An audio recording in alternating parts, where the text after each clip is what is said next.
Hello everyone, அஸ்ஸலாமு அலைக்கும்.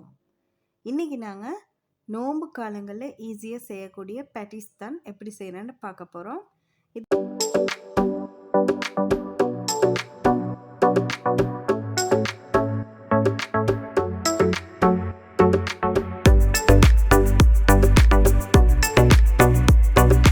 இது வந்து பிகினர்ஸ்க்கு யூஸ்ஃபுல்லாக இருக்கும்.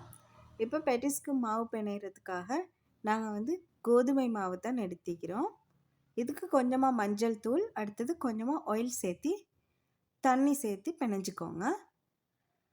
இதுக்கு தண்ணி சேர்த்த போக்குள்ள கொஞ்சம் வெது வெதுப்பான தண்ணியாக சேர்த்துக்கோங்க. அப்போ மாவு வந்து இன்னமும் சாஃப்டாக கிடைக்கும். இப்போ இது நல்லாவே பிசைஞ்சு எடுத்துக்கோங்க. கைகளாலேயே நல்லா பிசைஞ்சு எடுத்துக்கோங்க. Welcome back to my channel review 360 recipes. பிகினர்ஸ்க்கு ஈஸியாக இந்த நோம்பில் பேட்டிஸ் செய்கிறதுக்காக வேண்டித்தான் இந்த வீடியோ தரேன். இது வந்து பிகினர்ஸ்க்கு உண்மைக்கும் யூஸ்ஃபுல்லாக இருக்கும். இதே போல் இந்த மாவை நல்லாவே பிசைஞ்சு எடுத்துக்கோங்க. பாருங்கள், சாஃப்டாக சூப்பராக இந்த மாவை இப்போ நாங்கள் பிணைஞ்சிட்டோம்.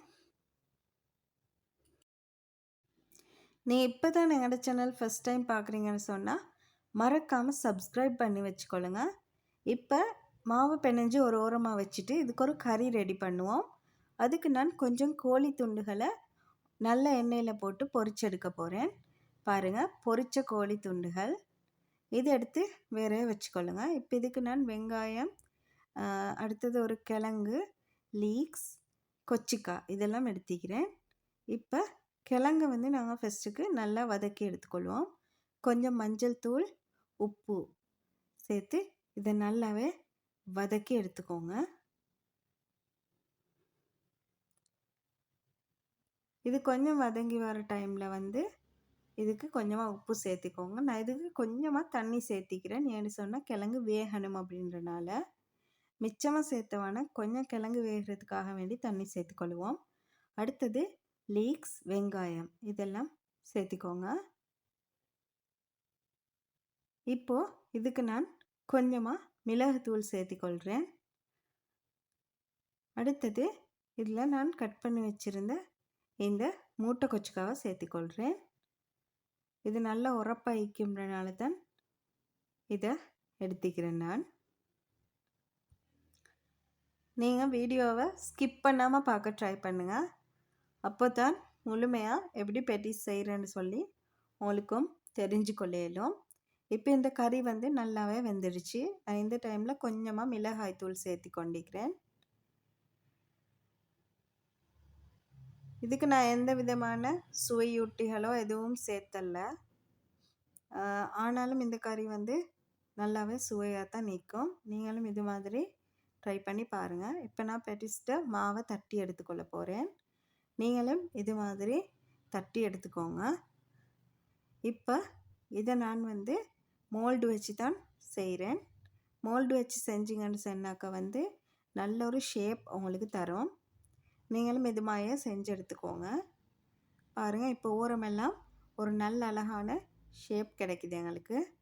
இதே போல் செஞ்சுக்கோங்க. இப்போ இந்த மாவு வந்து இதை வந்து தட்டை போக்கில் வந்து நல்லாவே சாஃப்டாக இருந்துச்சு. நாங்கள் இதுக்கு தட்டை போக்கில் கொஞ்சமாக ஆயில் சேர்த்தி கொண்டோம்னு சொன்னால் இன்னும் எங்களுக்கு ஈஸியாக இருக்கும். பேட்டிஸ்க்கு வந்து கறி வைக்க போக்கில் ஒரு நாள் கூடுதலாக வைக்க வேணும். கொஞ்சம் குறைவாகவே வச்சுக்கோங்க, கணக்கான அளவில் வச்சுக்கோங்க. இப்போ இதுக்கு நான் வந்து கோழி துண்டுகளும் சேர்த்து இதை நல்லாவே செஞ்சு எடுத்துக்கொள்கிறேன். பாருங்கள், ஒரே ஷேப்பில் எல்லாத்தையும் செஞ்சு எடுத்துக்கோங்க. இதை வந்து மாவை தட்டை போக்கில் நல்லாவே தட்டி எடுத்துக்கோங்க. மெல்லிசாக தட்டி எடுத்துக்கோங்க, தடிப்பமாக இல்லாமல். தடிமனாக இருந்தால் பொரிக்க போக்கில் உங்களுக்கு தான் கொஞ்சம் கஷ்டமாக இருக்கும். இப்போ நல்லாவே தட்டி எடுத்துட்டேன். நீங்கள் இதை தட்டி எடுக்கிறதுக்காக வேண்டி ஒரு கேக் போர்டு யூஸ் பண்ணிக்கொள்ளலாம். அதில் உண்மைக்கும் நல்லாவே ஈஸியாக இருக்கும்.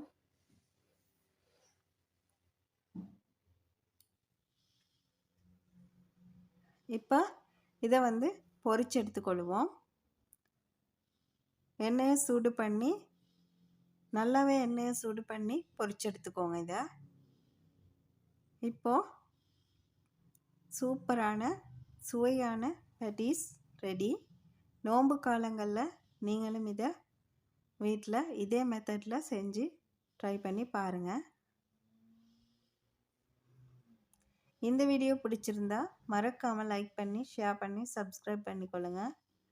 மீண்டும் ஒரு இன்ட்ரெஸ்டிங்கான சூப்பரான ரெசிபியோடு உங்களை சந்திக்கிறேன். Bye bye.